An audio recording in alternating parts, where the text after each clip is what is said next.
Dunnottar, Summer 934. Constantine knew that Aethelstan was coming. Of course, fishermen had spread the news. Fast horses from monasteries had related up the country. Domnall had seen the ships flying from the south, and at the head of a moving army, refugees from villages and farms scattered by destruction.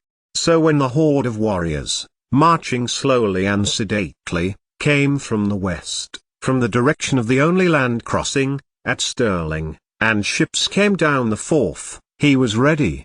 Dunnottar was reinforced. Owain, who had agreed an alliance with Constantine under his protectorate, had fixed his warriors to the inner palisade wall, Alba warriors on the ramparts. Constantine's father had fled, Osrith remembered, when he was fighting Harold Finehair. His son, Eric Haraldsson, had tried to reconvene his father's success in the east, but could not find a foothold, and rumour had it that he was considering the attack of Ofoik, so he could retake the Danish holdings there. And he had Anlaf. But there had been no sign of the Norsemen, who had returned to Man not a month before. Storms were said to be preventing the Norse from launching to march to help Constantine. Domnall was, Osrith had seen, been the commander of the warriors who had gone down to the waterline in order to confront the sailing fleet. It was their territory, they knew it, and Constantine did not. But, after a day's bombardment of Cymric longbows and shield walls, Dunnottar was put into siege defense, and Domnall was hurried back into the fortress with only 11 of the 100 warriors he had set out with. He looked defeated, Osrith considered, dashed by the loss of men. No doubt. She waited for a moment before going downstairs herself to speak to him, and her patience was rewarded. Engus clapped Domnall on the back, gave the prince the reassurance that a man, not a woman, could give, and she was heartened that not only Engus, but Felim and Eswi all greeted him as he strode determinedly into the armory. Osrith had refused the keep, with the women and the children. Elasate almost cried with despair when Osrith had turned. But she told a woman, as she had told Edra, that she would not be a good companion. She would be frustrated, and complain and pace, which was not what was needed. I will soothe and give comfort, Edra told her mother. And she would, too. Edra had the way with people, and she knew that little Gisela, Stjora's daughter, would be in her lap, and she would tell her, and little Ragnar stories, Danish stories that she knew, or young Finan's stories, and keep up their spirits. There, Osrith heard Malcolm call, and pointed to the river. Where? Osrith replied. She had compromised in the fighting. Categorically had Constantine told her that she would not go out with Domnall, she would not be on the outer defences, nor with him in the forward defence of the fortress. It was true that she had not been able to see, but could see well enough. Now she had Bué with her, rescued, as it had been, along with tagged Sikhs, by Domnall, after the Lord Ealdred's attempted drowning of her in woad outside her barrack hall. Her eyesight had diminished, damaged by the caustic dye liquor, and while it was not as good as it had been, she could fight, and had proved it in the training that she had led, as she had always led, of the young striplings, Morma's sons, Lord's sons, who were training to be warriors. Constantine had passed few words when she had arrived. As Domnall crossed to him and explained the assault she had sustained, his impassive face clouded, as it used to do, when he was younger, his brows dipping, his eyes narrowing. But he had said nothing to her, asked her no questions, and Osrith had been allowed to stay, she too a refugee, as those poor, mean souls who had been streaming to their nearest fortress in need of succor. Edra had screamed at the sight of her mother, wrapped up in a blanket with no clothes of her own, and she mothered Osrith in return, fussing over her skin and hair, and had relented to take her to the armory to find her the clothes she liked, breeches and shirt, rather than a dress. Osrith had looked at the armory, now long clear of Sainid's belongings. How often had she sat on that bed, when a young girl, when a young woman, listening to the man who would become her husband, though for a short time. It had not been the now as Edra rifled through the clean garments, and Osrith then felt the passing of time, felt the years since she had dressed in Constantine's armor and fought in his stead, years since she had been brought in and bathed by Sainid, who had grown angry over her wounds sustained from her imprisonment and torture at Caligulid, on the instigation of Greogaire, false ally of Constantine who was vying for the Alba throne himself. She is pretending to see better than she does, and that she is not as injured as she is, Domnall had told Constantine, when Osric had left. He has reneged on his vow to keep her safe, and Constantine had agreed to him. The union of Osric and Finan was at an end, and he told Domnall that Osric would remain in safety at Dunnottar, once the fortress had been secured. And, safe meant that she was not to fight in the battle when Aethelstan brought it to their gates. But Malcolm had relented and allowed her a longbow, with which, at least, Osric could make some shots. She was not as good a shot as she might have been, for her eyesight was still giving her trouble after being stripped naked and nearly drowned in a barrel of woad. She leveled the longbow and pulled back the cord as far as her muscles would allow. "Your hair is still green," Edra had told her, just the day before. The dye was growing out, but the blue mixed with her fair, gold hair had made a green tinge, and she was tempted to cut it all off again. Osric shot, and hoped that the person who she had hit was no one she knew, and her thoughts drifted back to her hair again, which made her think of Finan. Had he been there when the commander of Aethelstan's army had shamed her? Was he down there, in the fighting? Had she just killed him? To the east, Domnall had not given up. It was he, only he, who could have returned to the fleet, organized the attack. Plumes of black smoke began to rise from the timbers. But Dunnottar fortress was having trouble as well, for the southern gate was being hammered by a tree trunk to break down its doors, and northern grown oak door was only just holding. A volley of arrows shot overhead, some at the tower, on which guards had been placed. They fell out of the sky like stones when they hit the shields of the Alba warriors out there on the parapet, and Osric turned and used one of their own arrows back at the England army.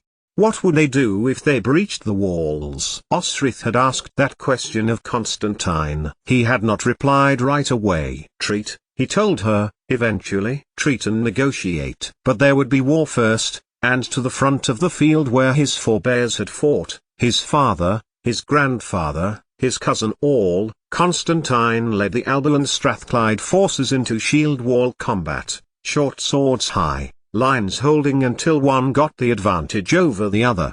"Keep going," Malcolm called, and he stepped back, and turned to the rampart. "Hail downwards, quicker," he urged to the men throwing rocks and hurling arrows onto the barraging England forces. It was halting the hammering, but the door would not hold the assault. "Bring round your second faction," Osric told Malcolm. "Through the postern gate, and around. They need to be stopped." And, not waiting until he replied, began to hurry down the steps. "I can lead them," she called. "No," Malcolm called back, in a voice as clear and determined as his father, and it was as if Domnall was calling her that Osric turned. "You have no other," she told him. "You need to keep up the assault. Send me to take the second faction, the Mormers, the Strathclydians. I can handle it." But Malcolm put out a hand and hurried past her. "Owain can do it. You've taught him. We've seen what he can do in the past wars to our men," he told her. "Owain,"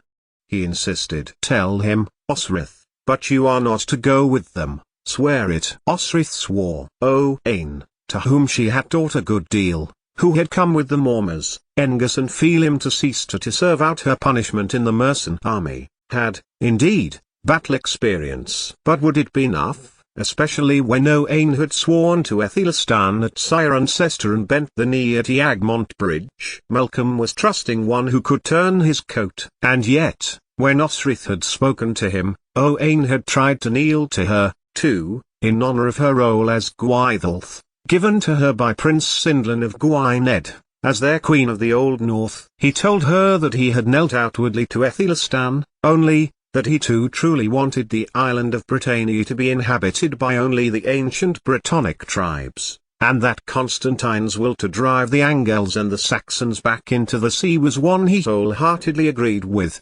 So, when Osric reached the king of the Strathclyde Cymric, he was at the gate, alert and ready. Clearly, it was a prearranged agreement, and the doors were unbolted, the CHRONOLOGICAL waiting in the gap between the palisade wall and the ramparts until the door was closed behind them. And they charged at the outer gate, trusting that it would be flung open so they could exit at speed, which it was. Osrith gripped Buea, pacing between the rampart wall and the palisade, tension building in her arm, so much that she wanted to dash to the back of the line and add herself to the body of defensive warriors. Lady, called Maldub, one of the younger Mormers whom she had trained. Beside him, Sorley and Dodron, both of the islands, in a place once called Dulriata, their king an old man by the name of Gibleton. They nodded to Osrith, gaped to their back. Maldub, she nodded, and made as if to check that the rampart door was closed. But she was listening. Already the shriek cries of the Gales were filling the air, as Constantine led his men against the combined Mercian and West Saxon armies, rebranded now as they were as Englandish. Ethelstan's men, however, seemed to be doing well to hold their line, for, as she climbed back up to where she had been firing arrows, the line of assault had been moved back from the side of the fortress and back towards the Forth River. Constantine was winning, but that didn't make it easier to hear. Osrith's instinct was to follow, but her overriding thought was her mistake with Hywel, sharing too much with him at Amont Bridge, only for the king of Cymru to ally with Ethelstan. There was too much at stake. Her family, her Alba family, were either fighting for the existence of Dunnottar or the people within the fortress. She was Alba, she was the Gale Domhnall declared her to be. This was her home, and it was under attack. No, Utad, no, God no. Finan declared as they charged at the Alba shield wall. I'm begging ye, for any friendship ye have for me. For Utad had turned from the head-on battle and was taking young Finan by the arm. This was even more his home than it had been Osrith's, and his uncle sought passage inside. Finan watched them go for a second, and then followed away from the battlefield. For a moment, Finan wondered whether his son was playing a trick on them, but held his counsel as Utad took young Finan roughly by the arm. It was because the boy was unresisting that Finan felt a ploy, but instead his son led him towards higher ground. At the side was a raised ridge which seemed to lead inside underneath the earth, and he crouched down. Here, uncle, he told Utad, glancing to his father. The passage goes into the hillside and ends in chambers underneath the fortress. Unless the other gate is locked, Utad snarled. There is no lock, only a small gap through which to climb through, and his face broke into a smile. We used to climb through here, down from the Pictish stones, Selark Edra and Malcolm and Ildub, he told them. Selark and Malcolm were supposed to be looking after us, and we went to the river to swim, until, young Finan broke off and looked away for a moment. But it wasn't his hesitation over a memory that was cautioning Utad, and he gripped his nephew by the shoulder. And why should we trust what you tell us? Why should we not believe this is a trap? Why would I? Young Finan replied, not flinching at the anger in Utad's face at his answering back. My home is being assaulted by the warriors of the man you serve. It is in all our interests to bring it to an end. For his trouble, young Finan found himself pummeled to the bank of grass by Utad, and being glared at. For one, I so not serve Ethelstan, you shit-faced, Alba B. But perhaps that word was too much of a slander with Finan standing beside him, and he looked at his old friend. What say you, father, to this insolent prattling? I say, I will kill him if it is a trap, with your own father's sword, he growled, looking at young Finan's sword belt. So, he said, brightly, we'll be off, then, shall we? Lead the way, son. 88,888,888. Osrith did not know when she felt there was something wrong, something different about the battle that she could not participate in. Maybe because couldn't fight, and the urge to do so was overwhelming. Climbing to the top of the ramparts again, she stood where she had been firing down the longbow arrows. Malcolm was gone, probably with the support that was being offered down at the river, the England army having trouble fighting uphill. At the back, the small band who had been sent, presumably by Aethelstan to attack the rear, had been stopped and were now being fought back down another bank of the hill. Laisren, a Gale from Dol Riata, saw Osrith's face as she peered over, and placed a hand on her shoulder. Osrith shrugged him off, turning to see whose hand was on her, then stopped and gave the young man a wry smile. "'Tis nearly over," Laisren told Osrith. "Look, King Constantine is coming back up the hill." And so he was. The gates were being opened and the warriors admitted as the few last skirmishers gave a latent surge of attacks before peeling off and joining Aethelstan's army in the valley surrounding the fortress. "You don't fight?" he asked her. "I do fight," Osrith replied. "The king instructed I remain behind, instructed that I fight from the rampart." "I understand," Laisren told her. "It's what I told Odrin. It's what I told my sister Caerylane. Only men fight." At once, Osrith was on him, staring fiercely though her eyes were burning, gripping his mail shirt. "I fight, women fight," she told him. "You have heard of me, of a woman fighting?" Laisren asked her. "Vaguely." "Sometimes." "You have heard of Osrith?" "She was a warrior. She fought beside King Domhnall, Malcolm's father. She slayed the Norse that were attacking, when the king killed Ivar Lothbrokson the Boneless." "You have heard of him?" Osrith was shaking the young man now by his mail, and he was reduced to dumbly nodding. "Yes, you will have heard of him, and how he treated your islands." Osrith relented, and loosed the boy, dropping back and casting a low glance at the incoming Gales, Picts, Strathclyde Cymric. "And then I fought the Minirian, and the Danes, and worked as a sellsword in Wessex, in Mercia." Her voice trailed off, as she looked down, looking for people she knew. Had Miral survived, she wondered. Had he been made to join back up with the main Englaland army when it had reached Berwick? Had Elfkin, Oshir, Falkbald, had Caltigar and had her Berwick warriors been in the press of men in Constantine's shield wall? She knew not. She knew not even where her brother and her husband were, and as to young Finan, after he had been used so shamelessly by Uhtred, the leader of the Englaland army. He Aldred. If she found him. Osrith's eye caught sight of Laisren's face. The boy looked shocked, and said nothing as Osrith stepped past him. There was a commotion in the courtyard. Oisin, another Gale, was arguing in Pictish with Phelim, who was trying to compel the Mormor to bring his men around. "Constantine is retreating," Oisin pointed out, forcefully. "Look here, you bastard incomer," Phelim began. "We are not opening the gates. We were under orders not to open there. But, it is Constantine," Oisin argued. "The king." "Let me go," Osrith said to Phelim. "Let me find out what is happening." And indeed, there was a clamour at the gates, a banging on them. Osrith climbed the wooden steps that led up to the ramparts.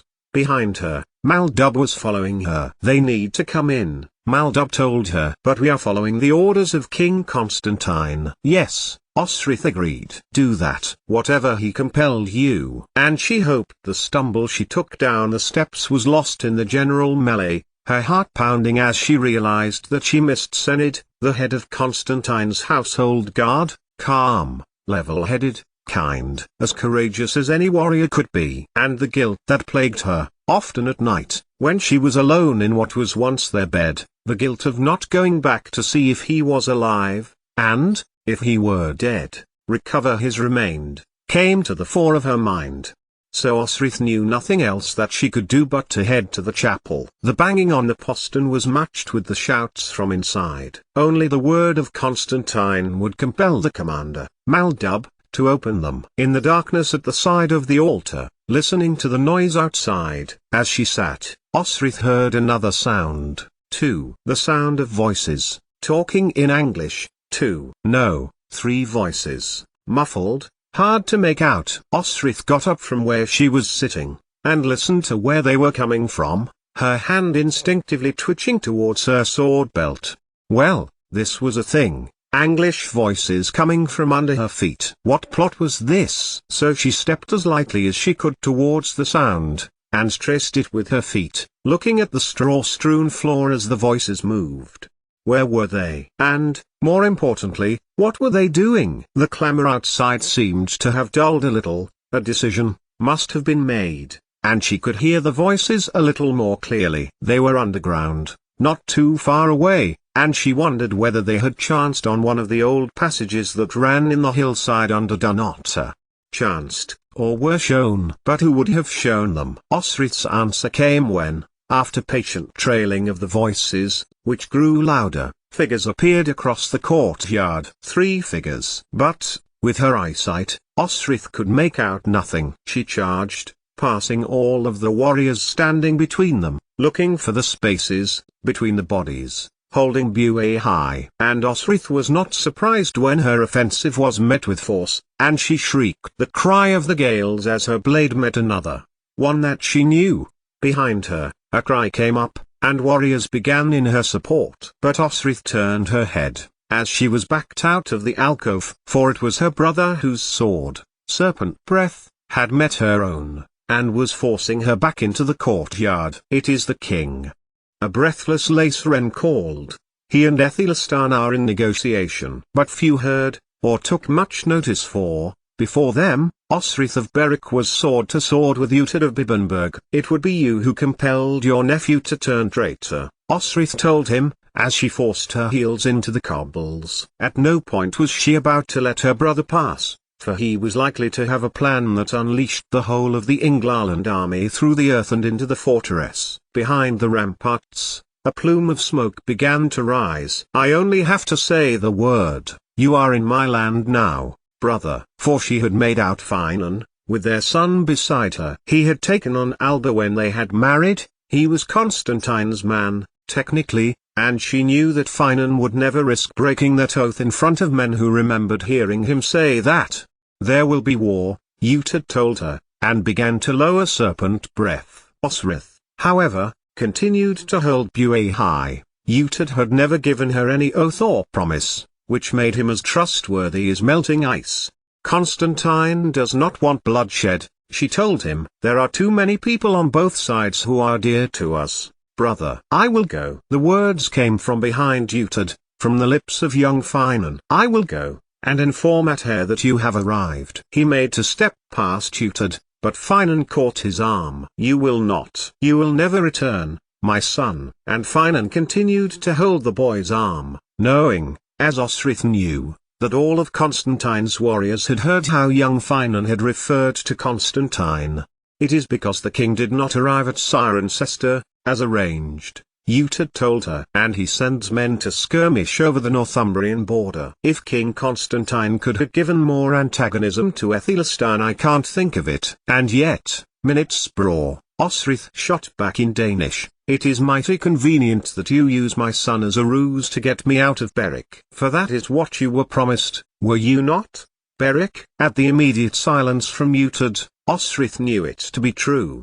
"Do you want me to kill the bastard?" A voice, in Gaelish, came to Osrith's ears. She turned, though she could barely make out who had called. "Oi Isom." "Maldub," came back the voice. Maldub of Stirling knew well of her brother, for he had been at Berwick the day that she had gone to Ofoik. "I owe him," replied, in Gaelish, giving Utad a foul look. "If there is any killing to be done of the Lord Utad, I will be doing it," Osrith said, emphasizing Utad's title insolently. But at that moment, more hammering came to the outer rampart door, and an arrow flew overhead, which hit the tower and fell to the floor. "It's Aethelstan," called Laceran, who was halfway up the palisade wall. "What does he want, Odrin?" The Islesgay looked out towards the rampart, and leaned over, to see what was happening as the hammering and pounding came again. "Come to ask nicely with his army of 20,000 if Constantine would humbly acquiesce to overlordship again." And thus it was. For the rampart gate was swung open, and a melee of Gales, Picts and Strathclydians surged through, and into the courtyard. Behind them, in a more sedate pace, the leader who had tried to drown Osrith was leading the Englaland troops. They stopped marching, and waited inside the gap between outer and inner Dunnottar walls, clearly following any agreement that had taken place.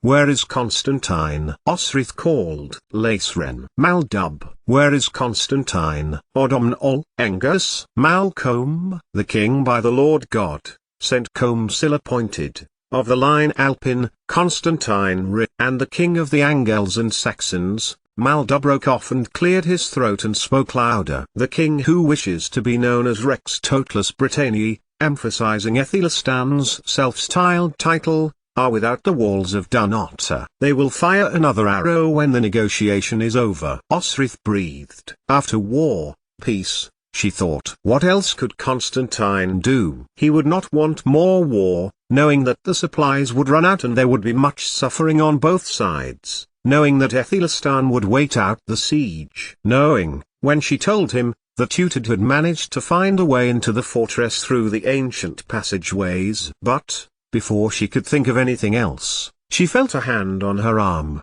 Buée fell to the floor as Utad pulled her from where she stood and darted up the unguarded steps to the southern side of the palisade wall. Quick-witted warriors who had seen what was going on tried to stop the Lord of Bibbenberg, but Utad parried them away, forcing Osrith up the steps in front of him, his blade to her throat. "Come on," Utad growled, as they got to the top. Up here, there were few Anglish warriors, and Osrith could see the cobbles, 50 feet below. "Come on, fight me, attack me. You deserve to, after all I've done to you." And when her brother let her free, she stepped back, looked down, as Aethelstan's army began to congregate. "If you are going to throw me off, do it now," Osrith told him. "Make it quick." But Utad stepped back. He looked shocked at her suggestion, although did not lower his sword. "Throw you off? Sister, I would have this hatred towards me end, for the sake of your husband, for the sake of your son." Osrith raised her head, looking at him, doubtfully. "You would side with Aethelstan to claim Berwick for your own?" she challenged again. "But I will never stand by and let that happen when there are families who have worked the land for centuries, centuries even before Anglish, before Saxon, before—" She broke off when Utad put her hand to her shoulder. "I want peace, sister," he told her. Osrith, he recognized. It was the first time he had ever said her name, and even then, Osrith couldn't quite believe it. "Edra was the name Jaitha, Gwaidhelth, gave to me," she told Utad. "That mother who loved you, who baptized you in the Irian church way, again, with Pika. And I gave it away, for I took a new name. I gave it to Thyra's daughter, who would have died had I not dragged her from her burning home. I took her." "No," she protested when Utad urged her to quieten, that there was no need. "No, I must tell you, brother," Osrith insisted. "That night, Alfred's funeral." "I know," Utad told her, and looked away. "You were only just recovering. I saw you at the chapel. And I left, and Thyra was alone, and I pulled her out. I took her to the Britons." "Yes, the same Briton healer who did all she could for Gisela." "No, Utad, you must listen to me," Osrith protested when her brother recoiled from her. "Gisela went there to practice her faith because the Britons could provide her with what she needed. Thyra too. But, it was too late, Utad," Osrith protested, her voice choking at the memory of that day. "I couldn't do enough to save your wife. So, I did what I could for the sister you grew up with. And Allah helped Thyra bear the child inside her. She had enough strength to do that." Osrith could say no more, do no more than stand in front of her brother, telling him all she had been longing to do, as if they were close, as if they were genuinely one another's family. "If it hadn't have been me, Edra would not be alive today. I fed her myself, I kept her alive, I brought her back to the only place I knew to be safe for her, here." "Here," Utad repeated. "Where you were safe, which you call home, which your son calls home." There was no judgment in his words, no accusation. But no approval either, merely facts. "Would Thyra approve?" Osrith asked, ignoring the tears in her own eyes. "Bika wouldn't," Utad replied, ignoring those in his own. "Bika," Osrith repeated. "I loved that man, as did you, I imagine. He kept me alive, from my Uncle Elfric. Our Uncle Elfric. He did the same for me." Utad shook his head. "The gods told me I had a sister, well, Bika told me." And he lowered his sword, and took a step to Osrith, and pulled her to him, his tears wetting her head, hers wetting his jerkin. It lasted for a moment, but it was the moment that they both needed. The past was done, over. But there was still the future to go, And one of those things in the future was the relationship that was going to be made between Aethelstan and Constantine. For the outer gates were now being opened and a small band of counselors for both kings came back through along with their respective king. Osric looked up towards the palace. "So your plan was thwarted, making my son tell you a way into Dunnottar," Osric told him, as they both looked down as Constantine and Aethelstan strode into the rampart area. "It was not for Aethelstan I got the boy to show me the way in, it was for you." "Me?" Osric was astounded. "How does breaking into Dunnottar help me?" "Because," Utad told her, "long have you suffered at my hand, either indirectly or," and here he shook his head. It was Osric's turn to hold up a hand. "It is done, over," she told him. "Let us not speak of such things, let us think of what is to come with our respective kings." "With your king," Utad told her. "And a lord I once swore to." "As did you." "I swore to his aunt, and could do nothing for Elfwin." In the end, Osric lamented, and looked back over the palisade wall. "I wonder what Constantine has had to give. I wonder how many men we've lost." But Osric realized Utad was staring at her. "Lost? This was no battle. Looked like one to me. I mean, this was no war. Aethelstan came in peace to the place he claims overlordship. He did not wish to take this fortress in strife. That's if he could take it anyway. It's better situated, better defended than Wibbenburg." He looked too, as Constantine strode to the inner wall, glanced up and then hammered on the gate. If he saw her, Osric thought, he made no gesture to it. Beside Aethelstan, stood the leader of his allied factions, and Osric was shocked to see that Owain of Strathclyde was beside him. Had the Strathclydians betrayed Constantine, then? Osric didn't think so. In fact, she saw this as Constantine's strategy in play. Have Owain play the loyal subjugate and pacify Hywel when it mattered,